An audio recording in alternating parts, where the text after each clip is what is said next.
Welcome to the fourth branch program, the place for common sense.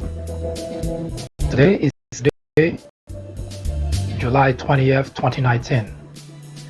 I am MD. We have two important topics we will talk about. First, we will continue the report, and second, we will talk about the crisis in America. Stay with me for just a moment. We will come back to discuss both topics. You don't want to miss.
Live from New York City, at the top of the hour, every weekday from 10 a.m. to 2 p.m.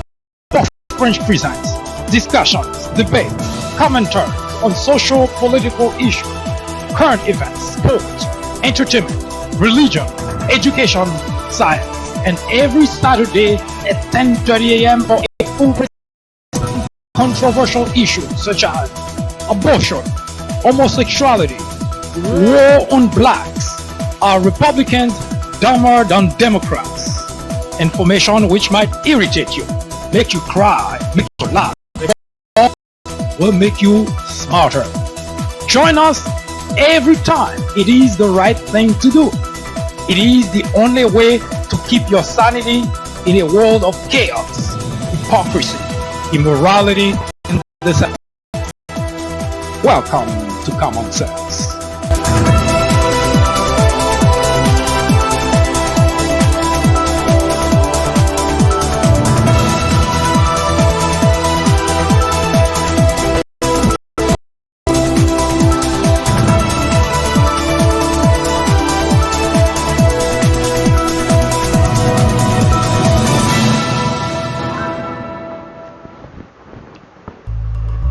If you've been here before, thank you.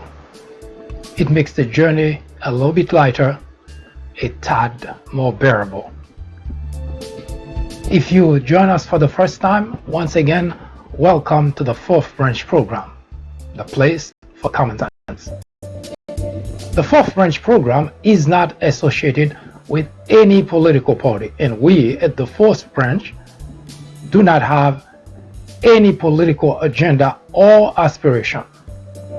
The ultimate objective is to perfect the union, and in order to do so, we ought to remove the biggest obstacle of all: ignorance. JFK said that the ignorance of one voter in a democracy impairs the security of us all. Thus, the importance of eradicating ignorance from our society. Today, we will continue with the reading of the Mueller report. If you've been following us, we are currently reading volume 2 of the report. It is also a reminder that on July 24th, 2019, Wednesday, in this upcoming week, Robert Mueller is scheduled to appear on Capitol Hill and talk in greater detail and in more clarity about the report, the architect of the report. And as we mentioned before, we will put an end to the reading of the report on Tuesday, leaving, of course, Wednesday, the day that Mueller will be on Capitol, to do the rest of the work. And we believe there is no point to continue the reading beyond that date, because if the architect of the report cannot shed light, explain in plain language what it means in the report, there is no amount of reading that can change that. So we will leave it to Mueller to do the rest of the job. We will also talk about crisis in America. The topic itself is not anything new.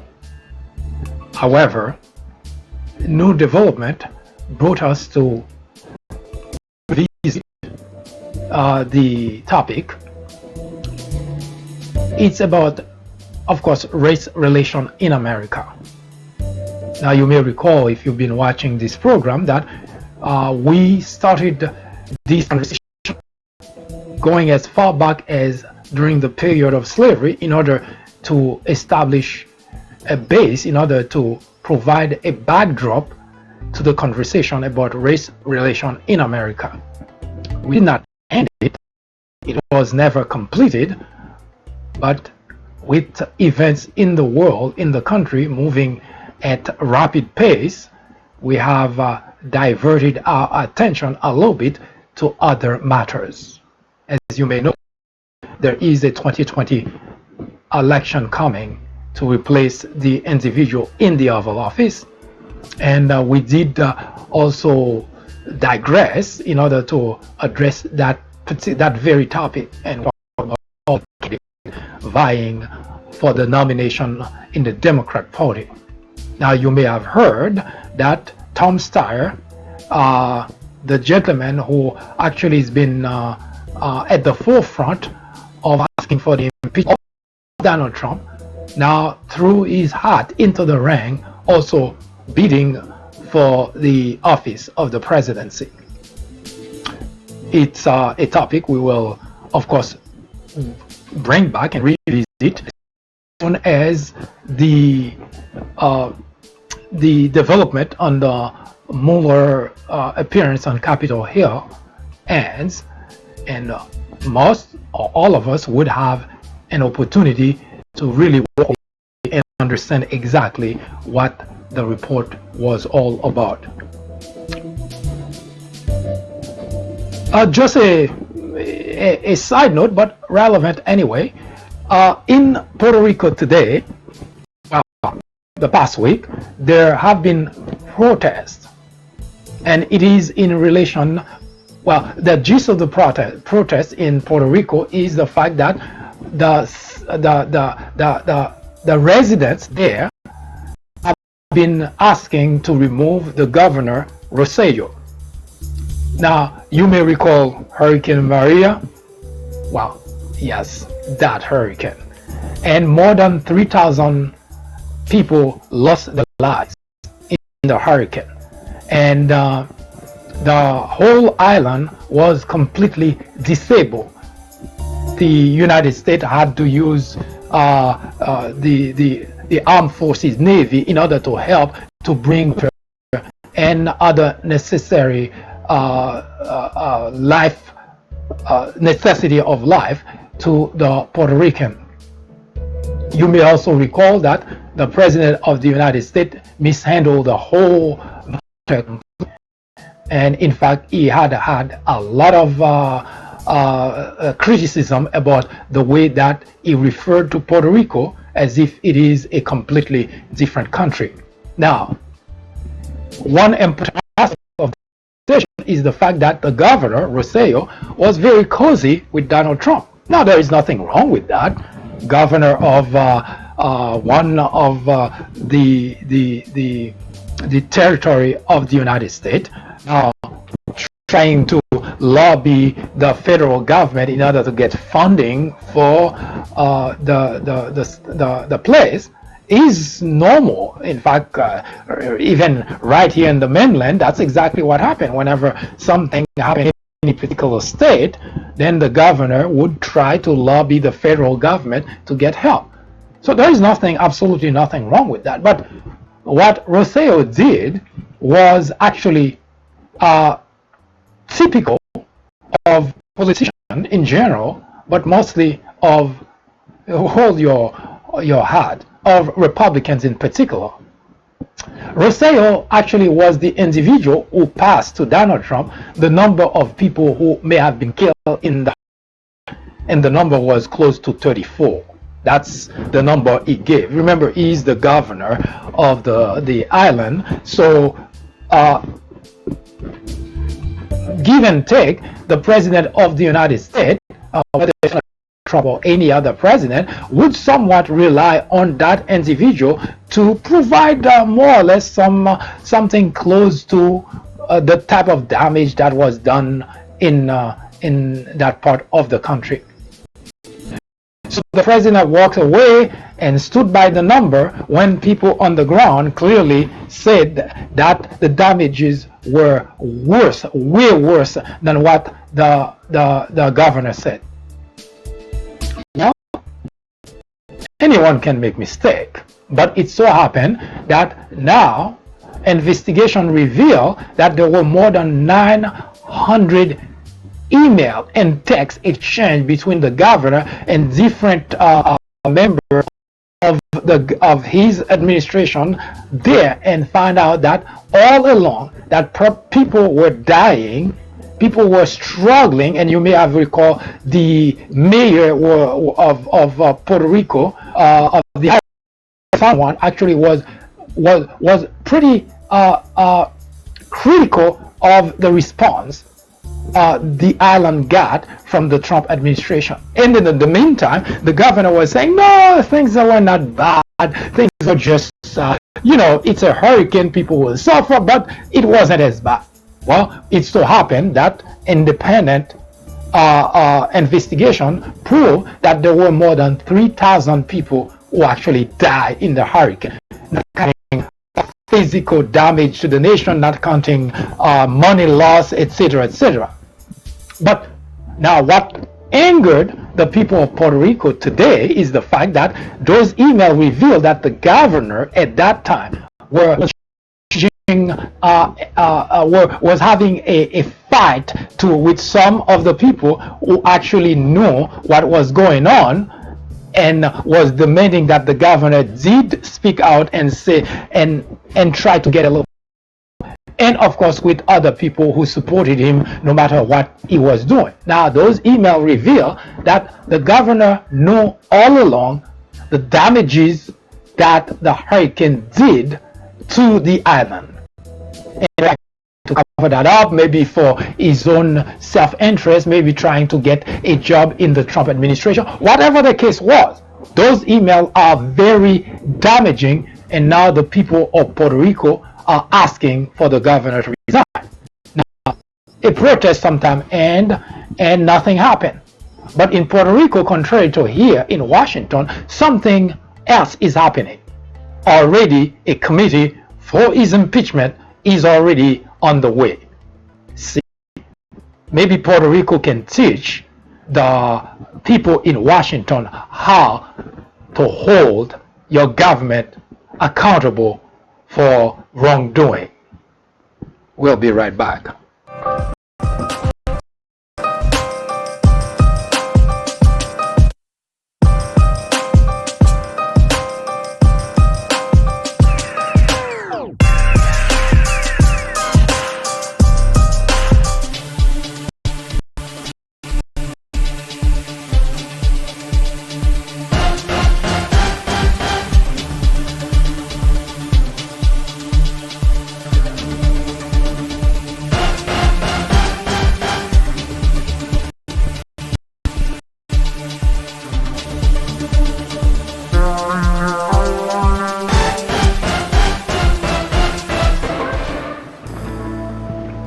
As mentioned earlier, we are going to continue with reading of the Mueller report. We currently reading volume 2.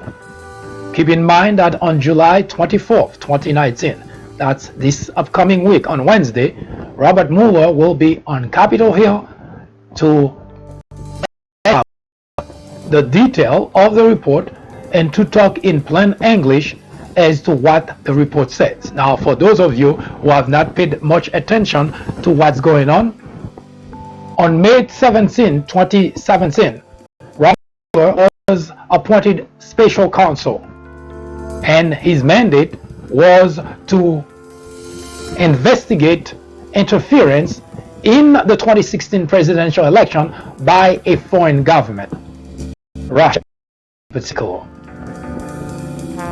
And as the investigation was evolving, something else happened. The President of the United States, knowing the extent to which he and his team were collaborating with Russia, panicked, because everybody who knows Robert Mueller knows Robert Mueller will not leave any stone unturned.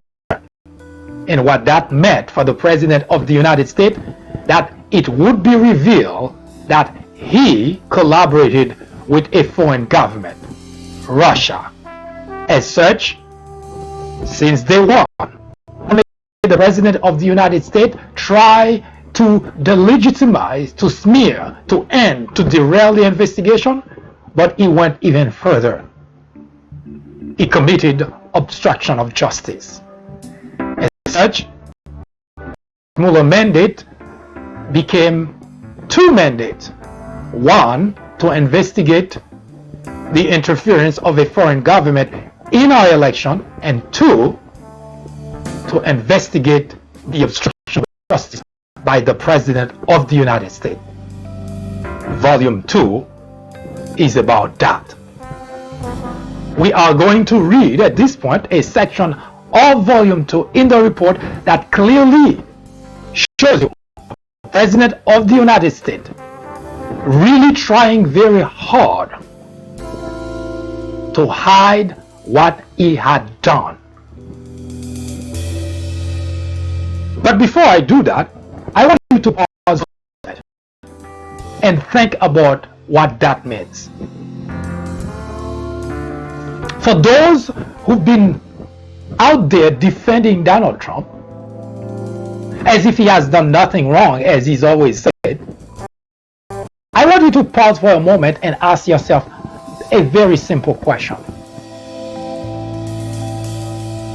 If you've done nothing wrong, and you are certain that you've done absolutely nothing wrong in regards to an investigation, would you care whether it's Robert Mueller or Jesus conducting the investigation? You've done nothing wrong. Before Donald Trump, when an investigation of that type of importance is national security, is the United States of America attacked by a foreign government, United States #1 enemy.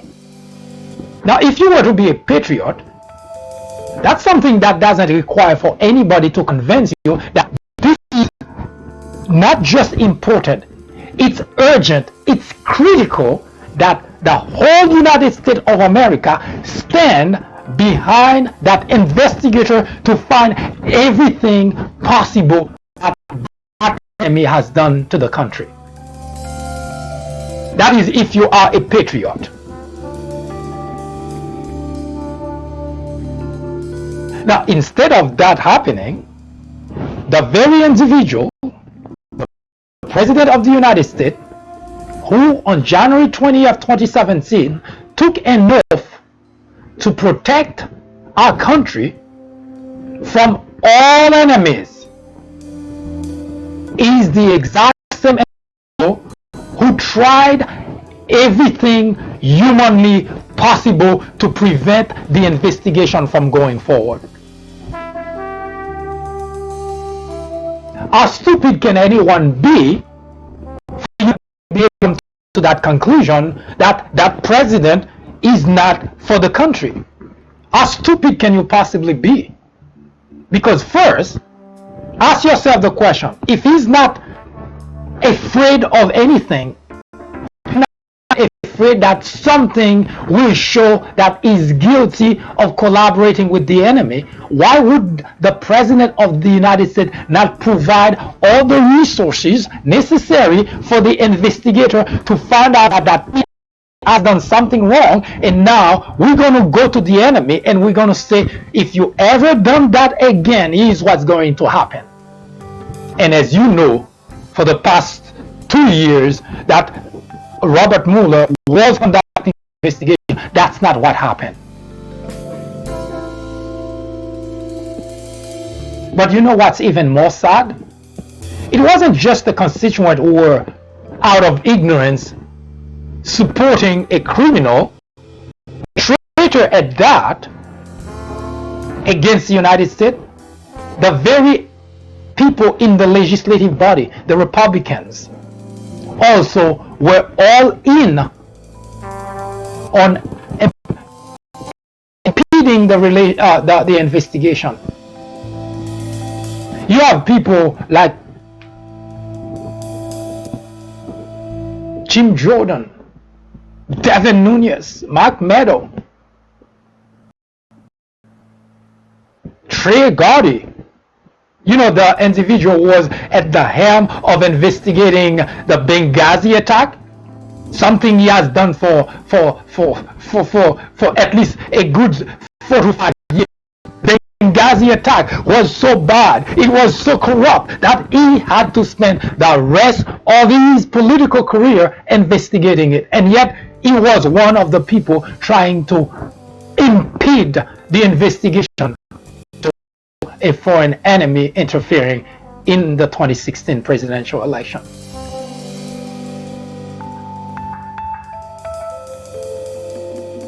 I don't know how stupid any individual has to be.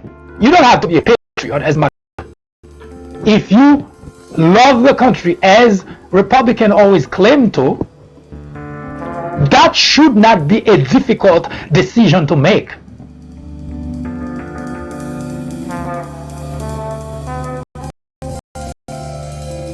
How difficult can that be? I know there are laws that prevent anyone from from the law to come into your house and say, we ought to search your house. I know there is no law that would allow anyone to do that, but for sake of conversation, if someone wants to search your house,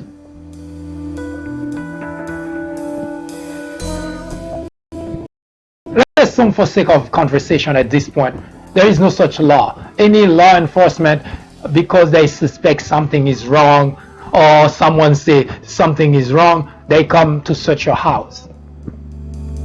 What is one reason you would object to that?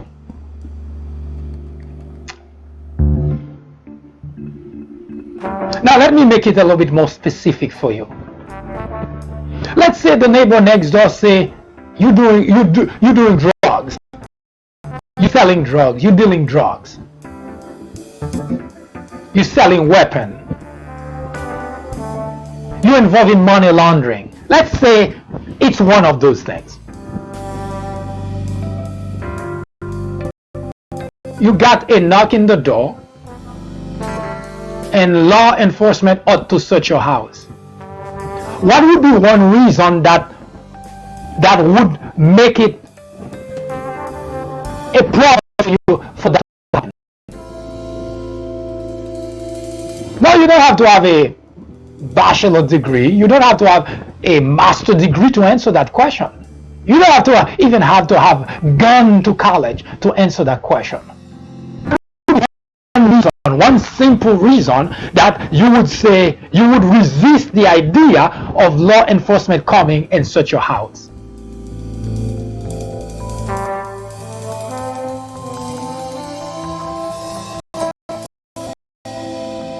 The only thing I can think of is if you're either involved in drugs, you're involved in selling weapons, you're involved in money laundering, any of those things would give you pause to let anyone come into your house and search it, because they will find it.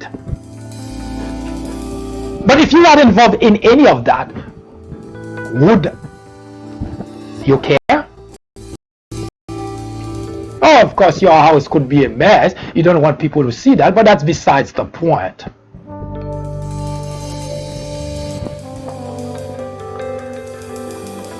People in Washington knew who Robert Mueller is. So they told Trump that Robert Mueller is someone who will find what is hidden. And Trump, he has a lot of things hidden, and he knows those people who told him that know Robert Mueller and know that he will be exposed.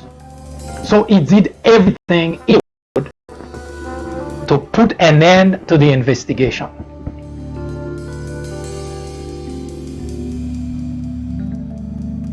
I heard Republican legislators making this argument that, the investigation wasn't supposed to happen because it started on wrong premise, on false premise, on false pretense. So it wasn't supposed to. My God, those are the people whom you elected to represent you, and this is the kind of argument they have about protecting our country. Meaning, if the President of the United States has done something that jeopardized our national security, now the very people you elected to correct that problem are saying, that's wrong.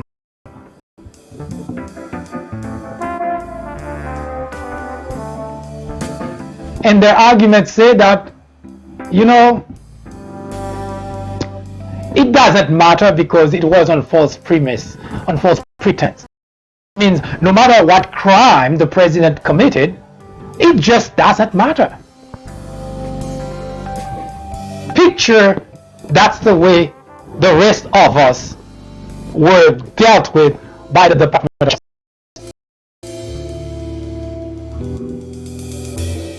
Someone commits a crime, but the police came and arrest you for a different crime, false premise. Then you have to be let go. It doesn't matter. You committed a crime. You just did something terrible, horrible. Maybe killed the neighbor next door. But because they came to arrest you for drug possession, they don't have drug, false pretense, so they have to let you go. Too bad the neighbor is dead. That's your Republican legislature. That's their argument. The constituent felt, we have to come up with something else. The legislature said that, but now they say, that's no big deal because Democrat would have done that too if they given the opportunity. As I explained to you, and I already mentioned it, I gave you proof of that. No, Democrats would not have done the same thing.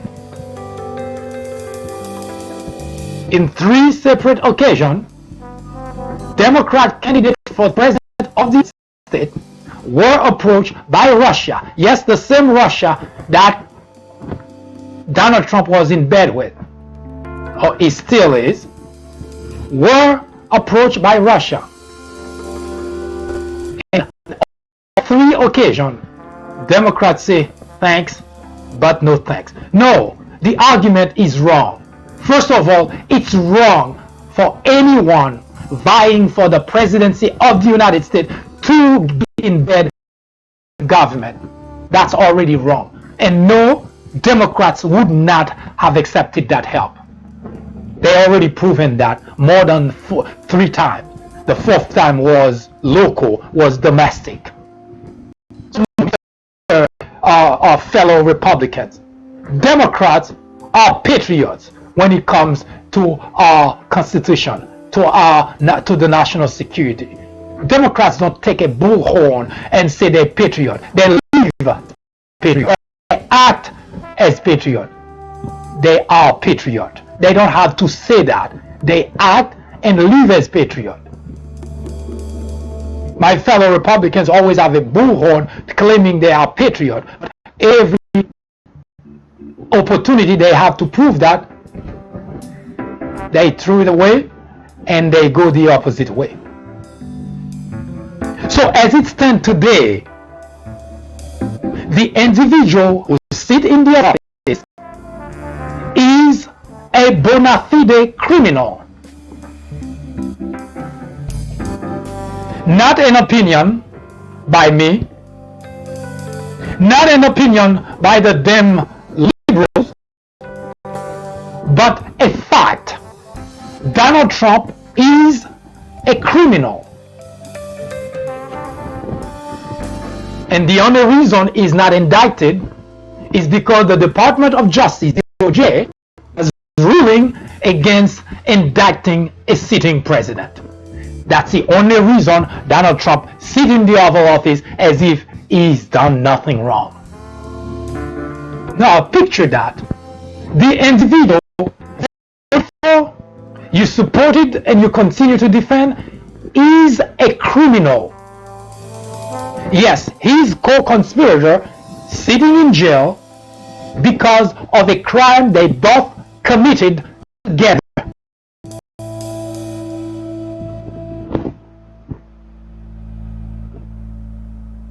Now back to the Mueller report.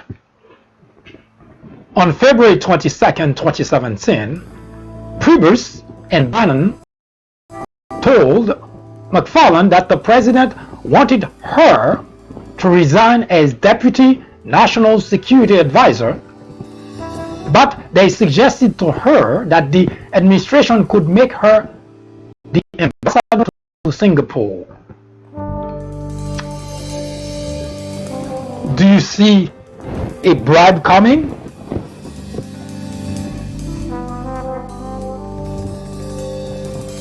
And both and seem to be involved in on it.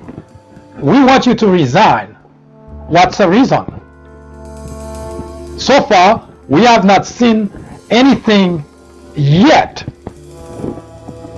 what Fallon done that would warrant for her to resign from her post. Now, she was serving under Mike Flynn. She was the Deputy National Security Advisor. Mike Flynn is gone. Okay, I understand. Maybe the next National Security Advisor may not want her around. Okay, but not until that is done, not until someone is appointed, then she could stay as Deputy National Security Advisor. In fact, once the top guy is gone, you act as the top guy, interim top guy.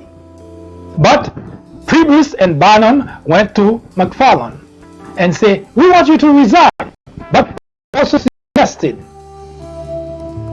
the administration could make you the ambassador to Singapore. Were they talking on behalf of the president? Were they talking for the president? Listen to what the next sentence says. The next day, the president asked Priebus to have McFarlane draft an internal email that would confirm that the president did not direct Flynn to call the Russian ambassador about sanctions. But wait a minute. The president already had a press conference when he said that he did not ask Flynn to do anything because, well, if he didn't do it in the first place, he would have asked him because then why did he want someone to actually write a letter to say exactly that? Follow the rabbit hole. Priebus said he told the president he would direct McFarlane to write such a letter if she were comfortable with it. Wait a minute. You work for the president. If the president asks you to write a letter, why wouldn't you write it? Why would it have to be something you're comfortable with? But there is a reason. Let's continue. Priebus called McFarlane into his office to convey the president's request that she memorialize in writing that the president did not direct Flynn to talk to. Wait a minute, that's a simple thing, but does anybody want a care? I mean, if McFarland wasn't in on the conversation, why does McFarland now has to write a memo saying that? There is progress. Because you don't have to be a genius to see that. Flynn was just let go as National Security Advisor. Katie McFarland was the deputy. So Katie McFarland would automatically become the interim security advisor, National Security Advisor. But no, the chief of staff, Priebus at that time, and I guess the strategic advisor to the president, Steve Bannon, that is, they both went to McFarland and say, we want you to resign. Yes, McFarland would have resigned at some point because as the deputy, one who resigned, it is a pretty fair assessment that the next national security advisor may come with his or her own deputy, so may not want McFarland around. At one point, once the new national security advisor is appointed, McFarland would exit. But there was no one yet, and that's what makes it suspicious. Priebus and Steve Bannon were pressuring McFarland to resign.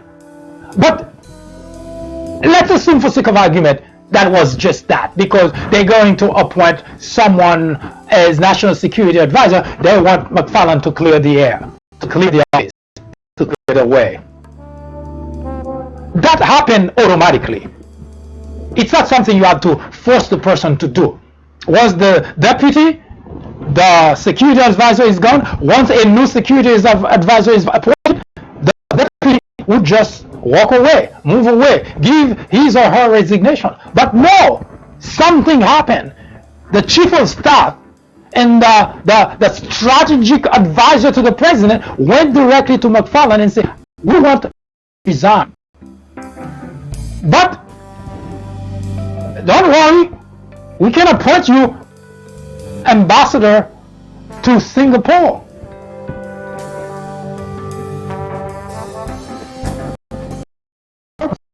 For what reason? Did McFarland express any interest?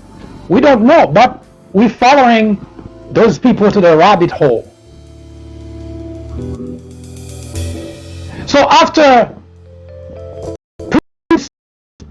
call McFarland and say, the president wants you to memorialize in writing that the president did not direct Flynn to talk to Kislyak.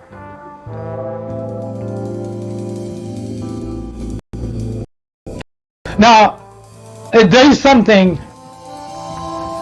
sometimes I wonder if Mueller found those people too, weren't deep enough in the conspiracy to charge them. But from what I'm reading, Priebus and Steve Bannon asking McFarland to do something that they know McFarland wasn't involved in, and they know that what the president intended at that time. But they went along anyway, especially for the chief of staff, Priebus. He could not have known that the president was trying to get the deputy national security advisor live for him. He could not have known that. Anyway, McFarland told Priebus, exactly what I was saying. She did not know whether the president had directed Flynn to talk to Kislyak about sanction.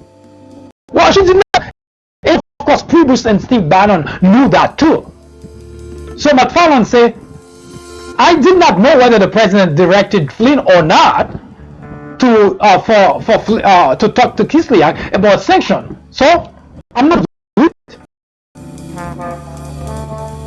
Good for McFarland, because the administration had a bunch of crook and liar doing the bidding of Donald Trump, deceiving the nation.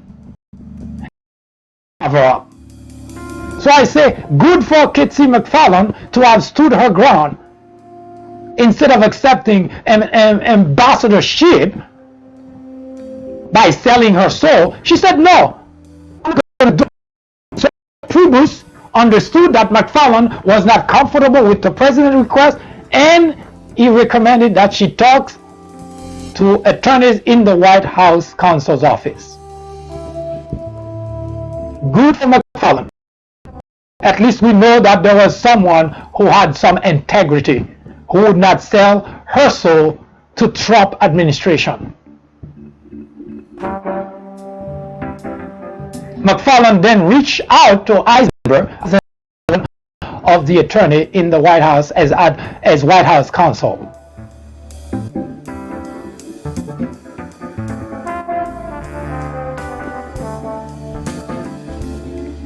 McFarland told him that, well, yes, she had been fired from her job as Deputy National Security Advisor and offered the ambassadorship in Singapore, but that the president and Priebus wanted a letter from her saying that the president directed Flynn to discuss sanctions with Kislyak. You don't have to be an investigator to see that a crime just got committed. The only reason it didn't go through is because McFarland stood her ground. The President of the United States just instructed the Deputy National Security Advisor through the Chief of Staff and strategy for the deputy to lie for him. Why would you want someone to lie? Police knock at your door and he search your house because we got a phone call that you have drugs. Right? You're selling weapons. You're involved in money laundering. And it so happened that you had a friend inside, and you call the friend and say, tell the police that no such thing is happening in the house.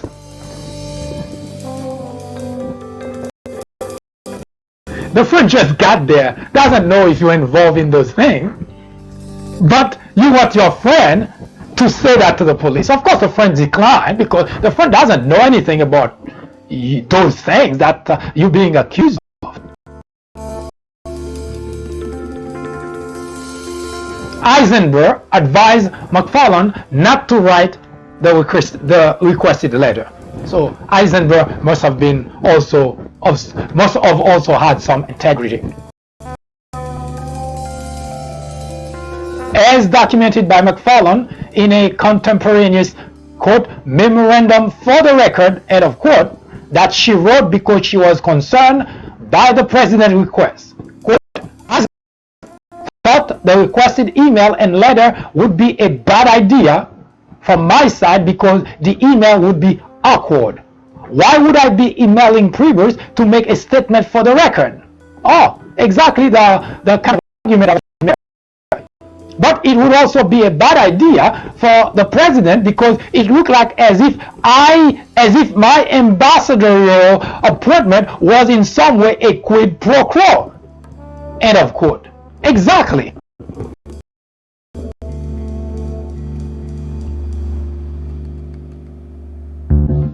So the president says he didn't do anything wrong, but he's using everyone in his administration to lie for him about something.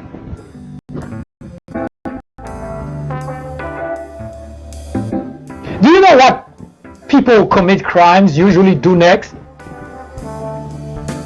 They cover up. You don't cover up if you don't commit crime. Nobody goes into cover up mode because, you know what, I wake up today, I feel like this is the way to act today. I'm just going to do cover up. Cover up of what? People who commit crime engage in cover-up, and that's exactly what the president of the United States have been doing, using everybody that works for him to help with cover-up. That means, drum roll, in case it goes over your head. The president committed a crime.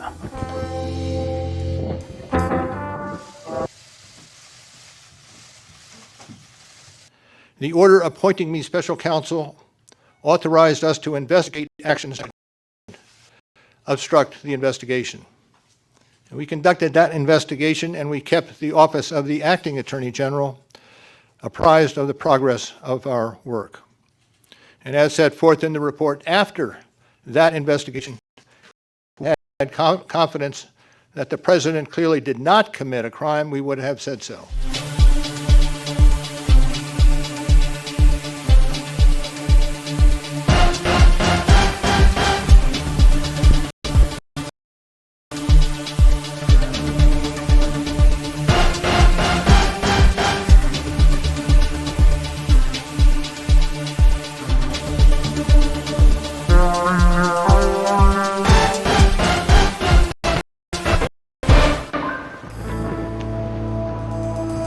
If we had confidence the president did not commit a crime, we would have said so.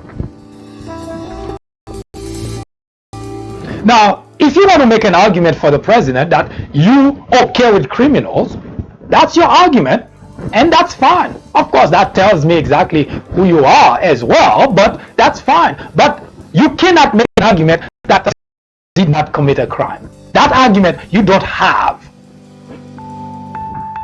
Now, if you want the president, a crook, a sleazebag, a scumbag, as your president, as your leader, that's okay.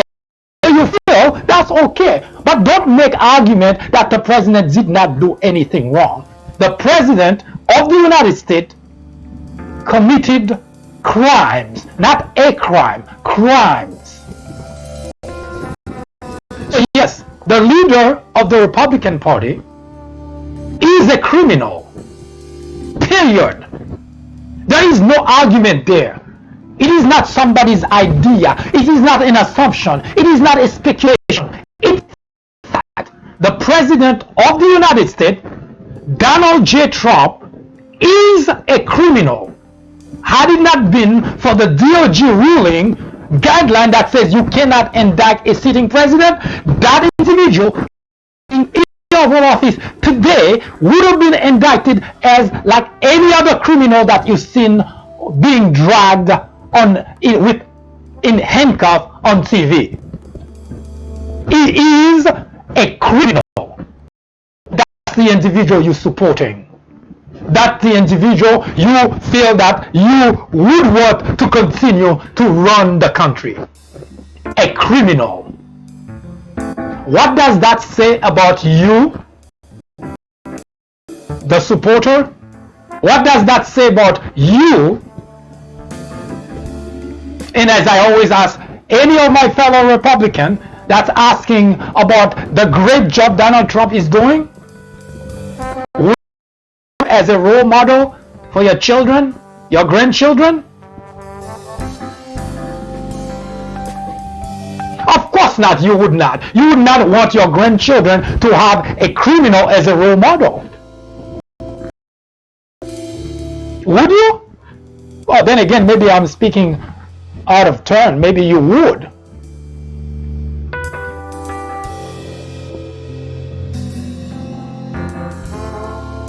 Later that he put by McFarland's office and told her not to write the email and to forget he ever mentioned it. Around the same time, the president asked to write to Flynn and let him know that the president still cared about him. Do you see another crime in progress? We're not talking about anything that the president did and you say, oh, that's forgivable.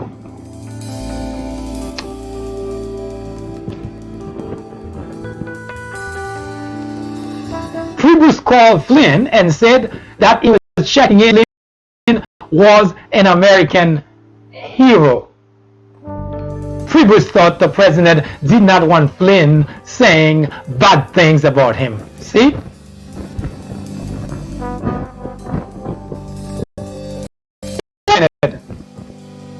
And think about that for a moment. The chief of staff job is demanding enough. Now the president of the United States wants the chief of staff to spend his time on that the administration just got rid of, to say the president still cared for you. Sound like a lover's lane, don't you think? Flynn, hey Flynn, how you doing? This is here, chief of staff to the president. Well, I'm calling you to let you know that the president cared about you. All right, goodbye. We'll talk later when I get another message from your lover.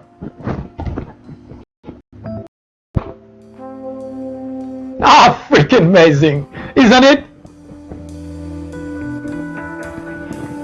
On March 31st, 2017, following news that Flynn had offered to testify before the FBI and congressional investigators in exchange for immunity, the president tweeted, quote, Mike Flynn should ask for immunity in that this is a witch-hunt excuse for big election loss by media and them of historic proportion, end of quote. In late March or April, early April, the president asked McFarland to pass a message to Flynn telling him the president felt bad for him, that he should. Do you see a crime in progress? And he's using people in his administration. That's how mobsters work. They don't want to be caught doing the wrong thing, so they're using, underlings to pass messages. So they never involve. They can claim deniability. I'm not part of those things. I never called Flynn. Passing message through Priebus, now through McFarland.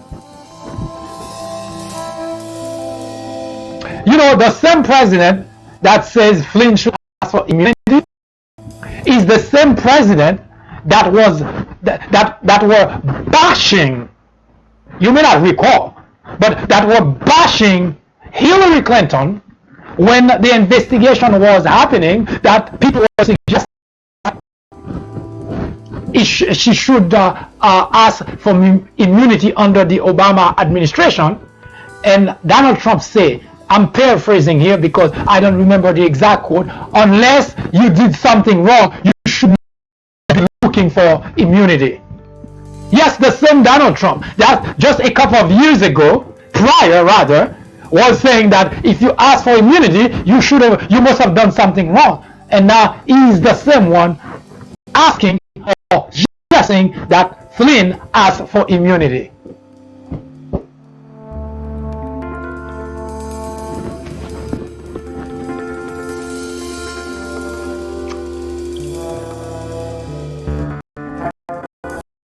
Freaking amazing.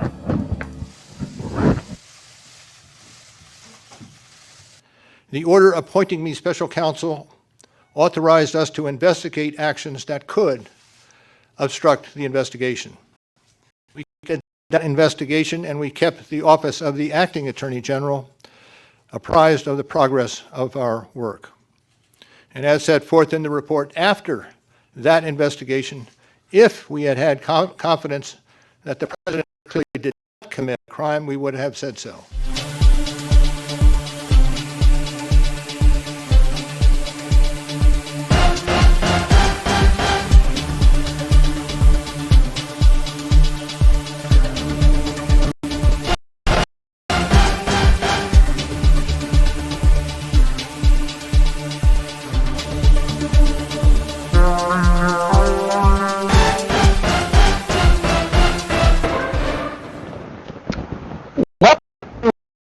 continue the reading of the Mueller report on Monday, and at which time we will take a look at the analysis of what we just read about interaction between the Oval Office, the president, and all the people surrounding him and Flynn. And it so happened that Robert Mueller did go through a similar process, did make some analysis about the conduct of the president in regards to Flynn in particular. So we will bring that to you. Once again, of course, on Wednesday, Robert Mueller will be on Capitol Hill, and we will get all the juicy detail from the whole map.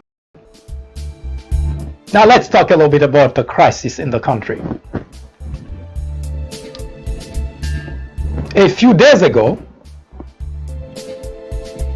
actually now it's a week or so, in fact this Sunday I believe would be the exactly a week since the president tweeted some very disparaging comments about 4 Congress women, 4 fresh women in the House, all Democrats, all minority.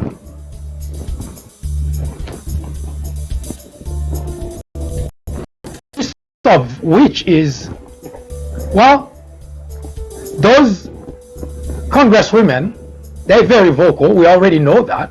In fact, that's good for any democracy, that you have individuals who represent, who are actually very vocal about the way that the government works. That's their job. That's what they do. In fact, they should do that in order to keep the institution on it. Because people who just agree, who just go along with things, those people are not serving the country. They're serving themselves. They're selfish, self-serving.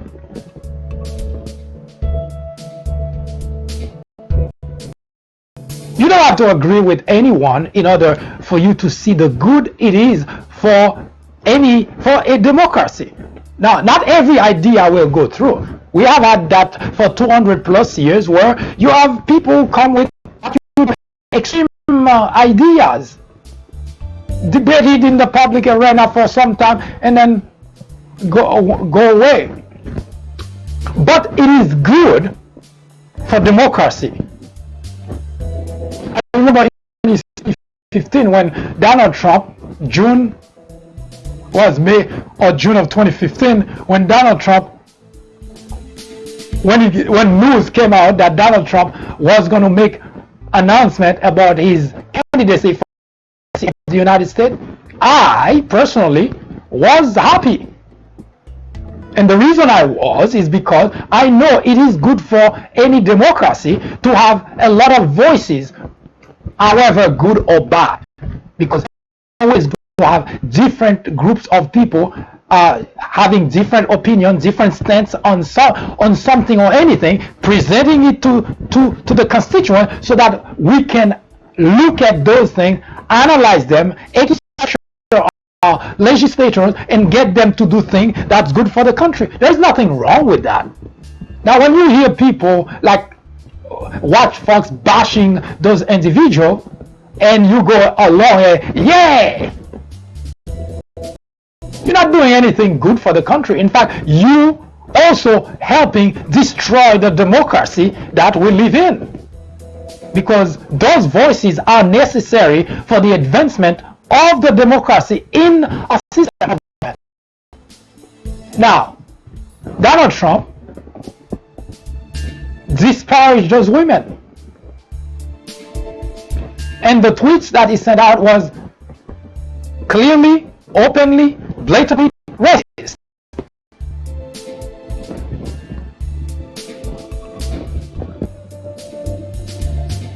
Now, in a society in which you have decent individuals, people with a certain degree of decency, integrity, morality,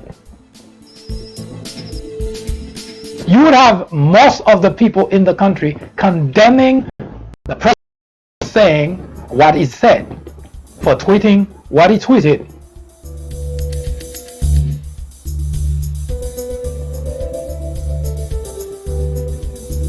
But instead, we had everyone in the Republican Party coming out to defend the racist in chief.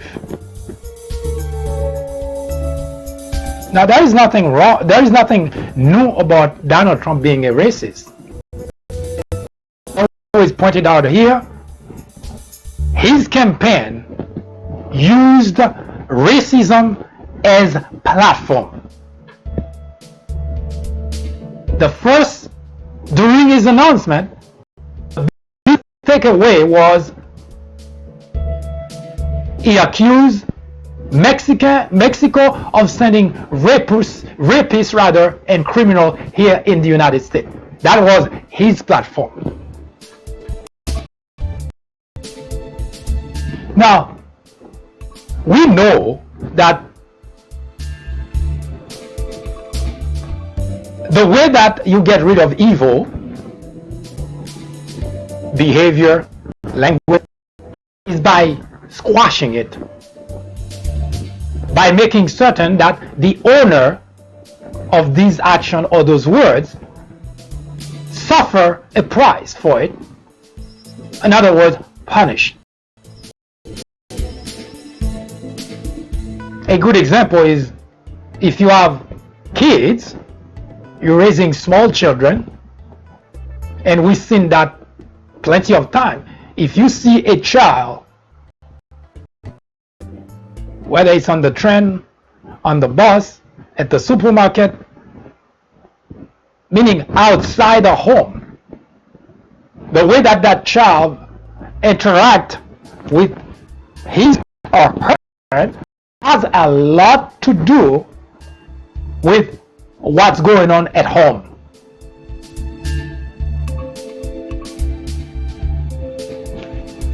If the parent tolerates bad behavior at home,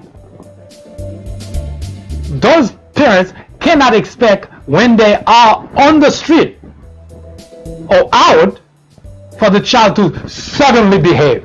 It just doesn't happen. It's not like the child is a bad child at home and you say, we're going to be out, little Joey, behave. It's not going to happen. You can only expect little Joey to behave when out if you teach little Joey to behave at home. That's just the way it works.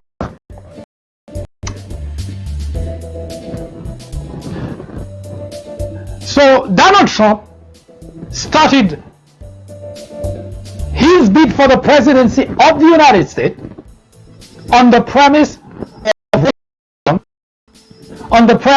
of dividing the United States in racial lines. That was June of 2015.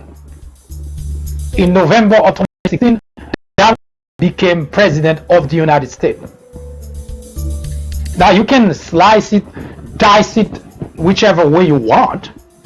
As member of the media, political analysts, pundit, people who they think are so good at political analysis, they can tell you why something happened. Yeah, it was all those people, with tired things were going in Washington. So they took someone who were going to shake things up. Those people felt left out. They want someone to shake things up. You're familiar with all those nonsense explanation as to why Donald Trump is president of the United States.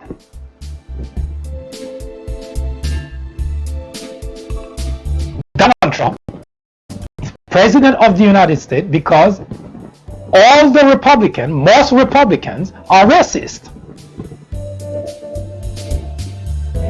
Donald Trump started his campaign using racism as a platform, and the campaign grew as much as it continued to do just that.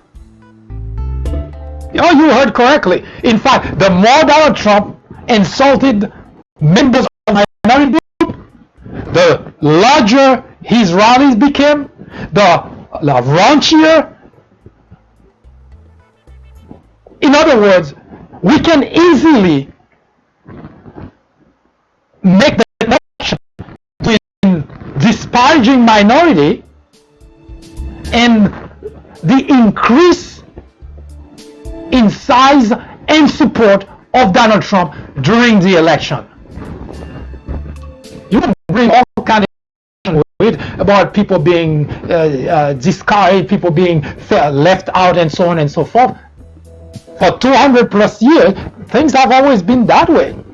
Nobody would ever be, the whole country cannot be satisfied with any particular administration. And it has gone back and forth that way. Donald Trump ran exclusively on a platform of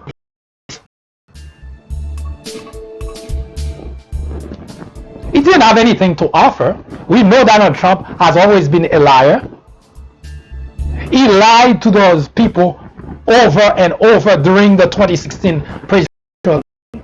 He lied about he's going to release his taxes. He lie, postpone and lie. We know that he is a sexual harasser, a sexual assault. We know that. In fact, he provided us the proof. We know he has defrauded businesses. We know he has defrauded banks. We know all this thing about success is because he has defrauded all those people. He has scammed so many people that those people, they still have the scar to prove it. And those are not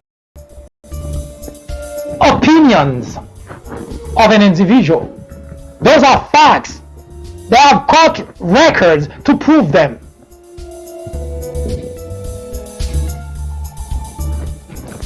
All the individuals who supported and voted for Donald Trump knew all that. They bypassed all that for one reason and one reason alone. He spoke the language, the racism language. He's going to send the Mexican back to Mexico, build a wall, put criminals behind bar. He talks about the way that police deal with criminals. There's only one language that Donald Trump spoke that was appealing to those people who supported and voted for him, is the racism language. They can identify with it. All the things you'll hear people talking about, baloney.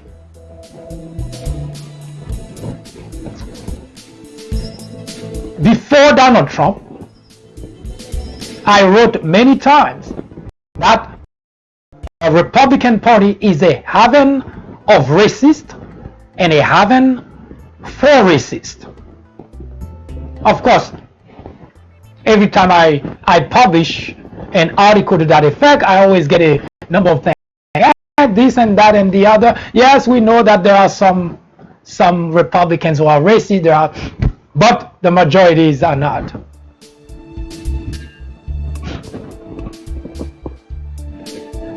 Donald Trump did not become president of the United States because a few Republicans voted for him. Millions went to the poll and voted for him, despite all that they know about him. But they preferred it because it's their language.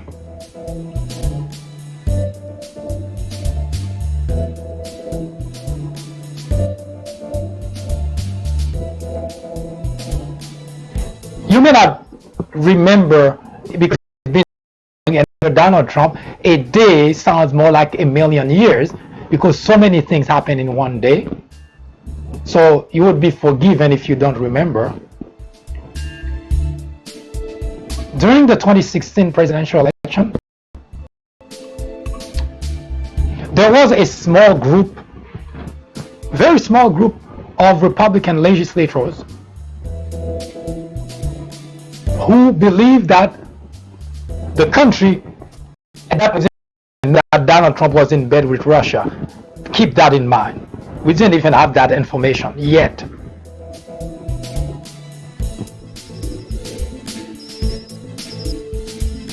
But we had a small group of Republican legislators who look at what they were looking at and say, we cannot elect somebody like that to become the next president of the United States.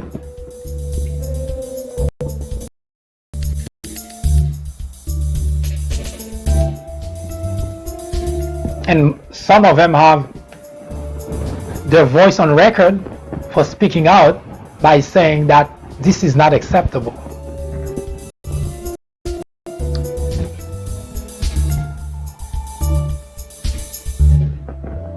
You know what a leader is supposed to do? Not to lead you astray, not to lead you in the wrong direction, but to lead you in such a way that not only you can see its progress, but it's something you can be proud of and leave for your children, your grandchildren, and say, it's because of X.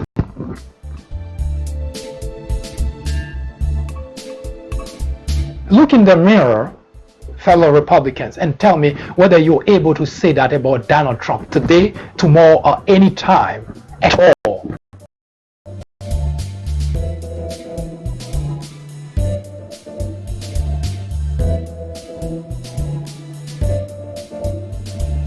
Now, I did accept,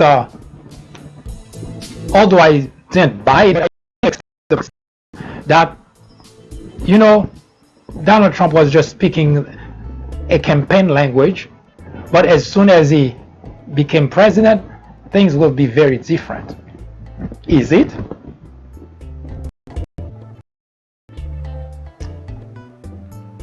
You know why, as someone who is racist, your feeling was suppressed?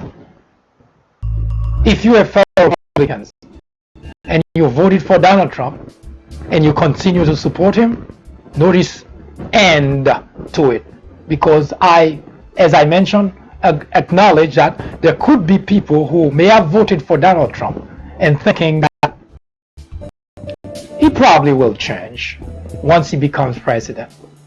In fact, ironically, that's exactly the same way Obama felt, that once he stepped into the Oval Office, Obama said the office would humble him. So a lot of people felt that, yes, once Donald Trump stepped into the Oval Office, he would become a different person. So I buy the idea that you could have voted for Donald Trump thinking that was going to be the case. According to the latest survey, Donald Trump still enjoys the support of as many people as those who voted for him in office. Translation: you were okay with Donald Trump being a racist, and you are still okay with Donald Trump being a racist. You were okay with Donald Trump being a liar, you are still okay with Donald Trump being a liar. You were okay with Donald Trump being a fraud, you are still okay with Donald Trump being a fraud. Now, even worse, you didn't know that Donald Trump slept with the United States #1 enemy. Now that you know that, you are still okay with that. So it is hard, impossible to make the argument that you are not racist. If you are a Republican, you voted for Donald Trump, and you continue to support him, it is very difficult to make the argument you are not racist.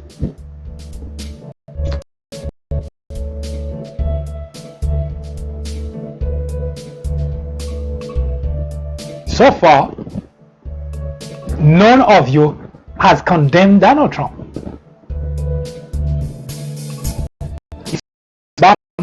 Giggling, you sit in the back room thinking, great. Well, I take that back. You don't sit in a back room, because the report that came out a few years ago, interviewing Trump supporters, they said, quote, I'm quoting here, that's why I voted for him. Oh, by the way, those people weren't white nationalists or KKK, because we have this, whenever we're talking about racism in the country, we're thinking, oh, it's the white nationalists, people on the fringe that's still that racist. Those people weren't. Those that were regular supporters of Donald Trump, they interviewed. And that's why I voted for him. So there is no more argument. The argument that Republicans are not racist, that argument is over.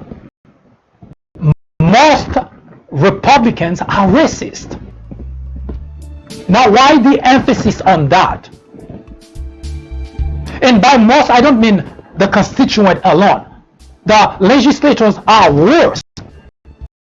We've seen the legislation that they passed. We've seen the policies that they implemented. It is worse. It is damaging to our society. So it's not just the constituent that's speaking their mind that are racist. Those they consider leaders are worse, because they're the one leading the charge. They're the one that actually helping keeping racism alive in the United States of America. That's not me personally. As I always mention, that Donald Trump advanced to the Oval Office is not the reason racism is rampant in the United States. Before Donald Trump was president of the United States, racism was in plain sight. Police officers discriminating, killing blacks, arresting blacks, and discrimination at the workplace, black being passed over for promotion, and so on. Donald Trump did all that.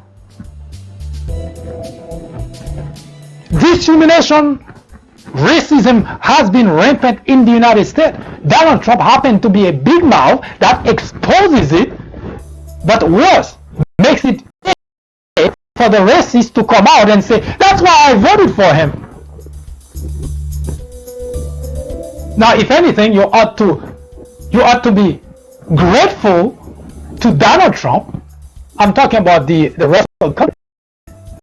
Ought to be grateful to Donald Trump to expose this truth that's been hiding among us, because people always hide behind evil, doing bad things. They don't want people to know they're racist. Who want to know you're racist?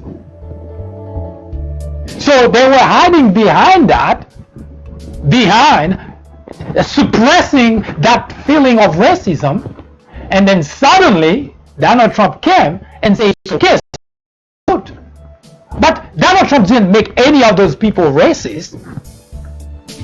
They were always racist. They felt suppressed because the society we live in saying that it's wrong to be racist, so they which was actually good for society, because eventually those people, old, not so old, will die away and leave a society, a better society, a better integral, inclusive society, so that will be good for future generation. But came Donald Trump and say it's okay to come out and say publicly, openly, you racist, and they've been doing just that. Has set the country back all the way back to right after slavery, before the civil rights. So I did not write about the fact that the Republican Party is a haven of racists just recently. Those articles were published well before Donald Trump even thought to be president of the United States. So it is something that I know all along, that most Republicans are racist. They show it in their language, they show it in their action. Yes, they try to be a little bit subtle about it, but being racist. Now, I said all that not to say that all whites are racist. That's not the point. Because I know, and I talk about that many times during the time we were talking about the pay. Know that there are millions of whites who are not racist. In fact, I even give you example of whites who fought side by side with blacks, who lost their life just like black slaves. So I know that there have always been that way in the United States. Whites who know and understand that you can only judge people for whom those people are, not because they black. And all of a sudden you feel that you ought to discriminate against them. As you see in Washington, most legislation Mitch McConnell has been putting on the bench, a lot of judges who are openly racist, blatantly racist. What do you think happened to future generations when you have judges placed in those posts permanently and they come with that baggage? So yes, Republicans Party, most individual in the Republican Party are racist. I know it's difficult for people to say that out loud because they're afraid that how could you say that about a whole party? Oh no, I didn't say that about a whole party. I say most, not all. Most. Oh, don't get me wrong. There are plenty of racists in the Democrat Party as well. It's not that just Republican Party. There are plenty of racists in the Democrat Party. Just like Republicans used to be before Donald Trump, they stay under the radar, talk behind the scene, not talking publicly. That's actually, not okay, but that's good for them because, which means they feel suppressed to bring their racism up front. And that's good for the advancement of our society, because the more suppressed those evil ideas, feelings are, the better it is, because sooner or later they will disappear and future generation will take their place in our society, and we will have a more inclusive society, a more integral society. So that's okay. You can practice your racism at home, scream at the top of your lung, but practicing it in the public arena and promoting it is bad for society all around. So having the President of the United States, a openly racist individual, being defended by members of the state body saying, oh, that wasn't racist, the tweet wasn't racist. What was it? A compliment? What was it? To elevate the country? To elevate those women? That's the question that it always irks me when I see asking questions to those individuals, and the main aspect of the issue they completely miss. You're asking someone a question and they say, oh, that wasn't racist. This is your job to put that person on the spot. What exactly is it if it's not racist? Was it a tweet to elevate those women, to say how good of a job that they're doing? So if it wasn't racist, what was it? Why did those people go to journalism school? It really get under my skin, much more so than the tweet itself. Because the very point, the very purpose of a journalist is to actually make people become responsible of what they say. When you have racists saying those things, and then you have legislators who are also racist, not only supporting it, but making it such as if, oh, it's okay. Those things. This is the job of the journalist, to pinpoint them and let the public see that it's not just Donald Trump. It's all of the Republicans.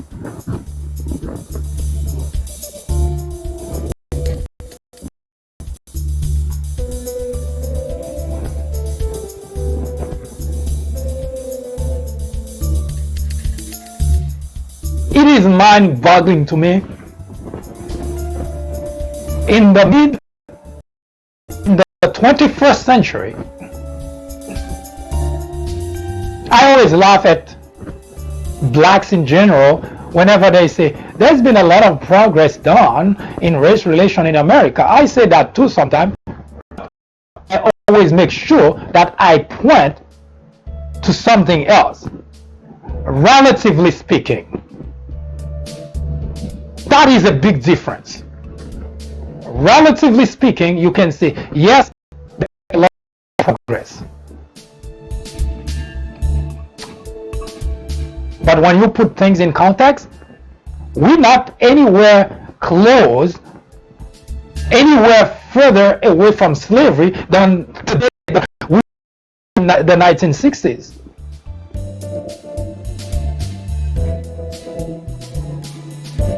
If you've been watching this program, you may recall that white slave owners used to kill blacks without having to give any reason for doing so. Today, we have police officers, white police officers, indiscriminately killing blacks, and we did some similar justice, and then we say to the police officer, don't worry about it. What's the difference? It was white slave owners, today it's white police officers. What is the progress? Eric Garner killer Pantaleo just got off the hook because the Department of Justice said, you didn't do anything wrong, you kill a black.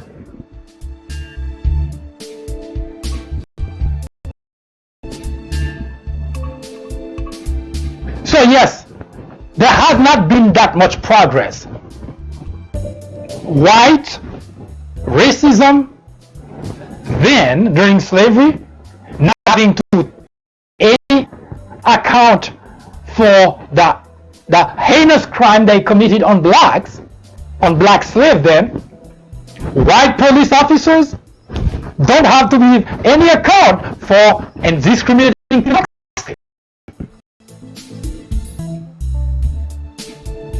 And you call that progress?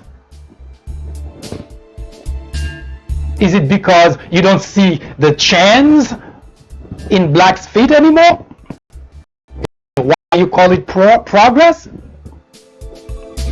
Every single white police officer who kill a black individual, usually an unarmed black individual, walk away free of charge.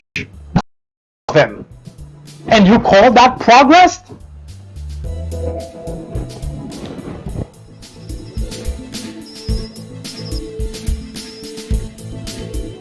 Forgive me if I have a very difficult time following that logic, because I've been watching the racism in the United States on the increase. It did happen. Obama, on his first State of the Union address, had a Republican legislators standing in the back of the room for the first time that had happened in the history of our country. That someone interrupted a State of the Union address. First, I'm assuming because he's black.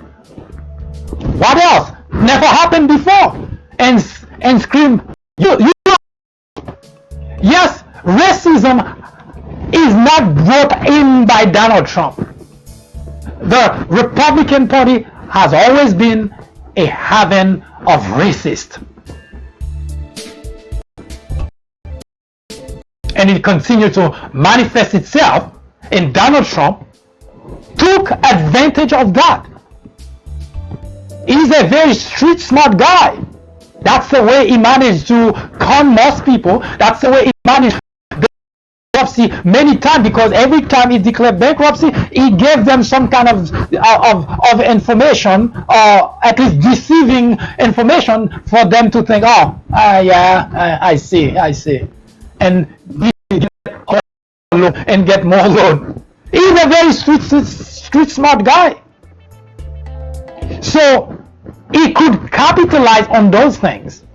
He saw what happened during the Obama tenure as president. He saw how the vehemently, aggressively, consistently to undermine Obama. And it wasn't for politics, because the kind of thing that the Republican legislature did to Obama was not politics. A lot of them were purely racist.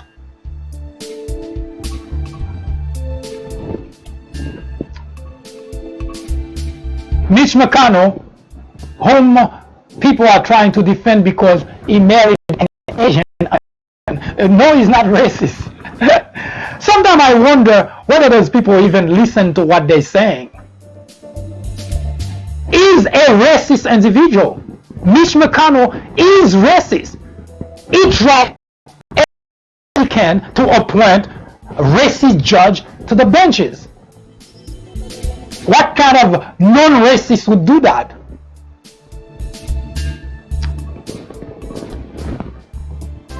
Hi, I'm host of the Fourth Branch program.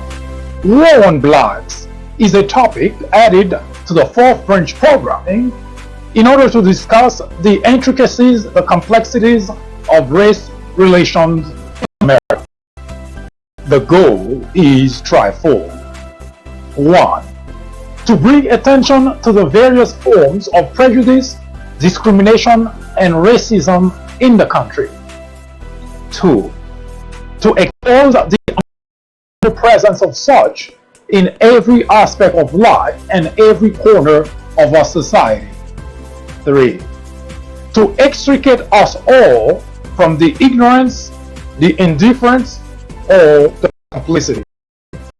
The ultimate objective is to make the discussions of those issues, racism, prejudice, discrimination, a normal part of our lives. Then, and only then, will we as a society be able to eradicate the problem.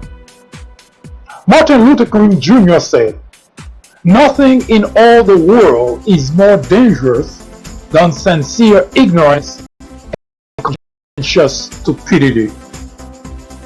Abraham Joshua Heschel explains, "Racism is man's gravest threat to man, the maximum of hatred for of reason." Join me in the journey to restore equality.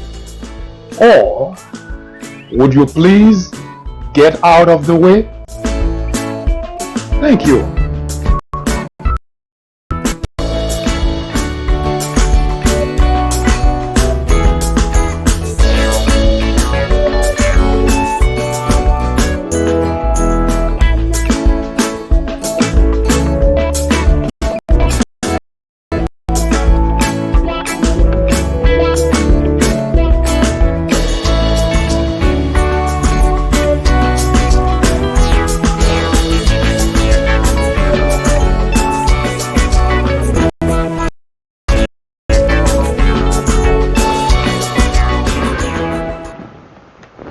I do thank you for spending the time with me. I hope those information were of some use to you. Well, if not, you already do. Send us your comments, criticism, suggestion. Let us know how we can do it better. As I always say, this program is not going anywhere, so you might as well make it better. In the meantime, if you have a particular topic you would like us to talk about, let us know. We will research it, we will debate it right here on the Fourth Branch program, the place for common sense. Next week, we will present to you an important topic that you don't want to miss. It's about how the EPA put the lives of your children in jeopardy. You don't want to miss that. I hope you have a wonderful weekend and a wonderful afternoon. Good day.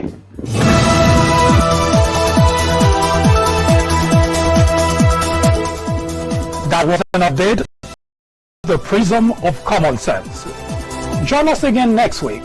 I am MD, host of the Fourth Branch program, The Place for Common Sense.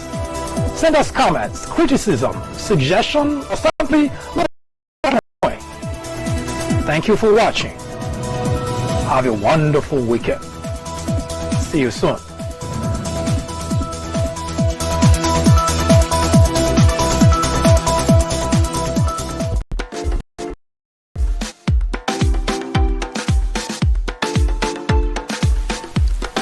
The Fourth Branch podcast is brought to you in collaboration with the People Branch publication, which can be found on the website located at peoplebranch.org. That's peoplebranch.org. That's peoplebranch.org website, in which you will find a number of very interesting articles.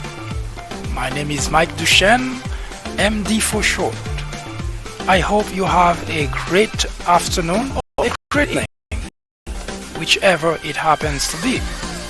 Hopefully you can join me again next time for another interesting episode of this podcast. That was the Fourth Branch, live from New York. Good day.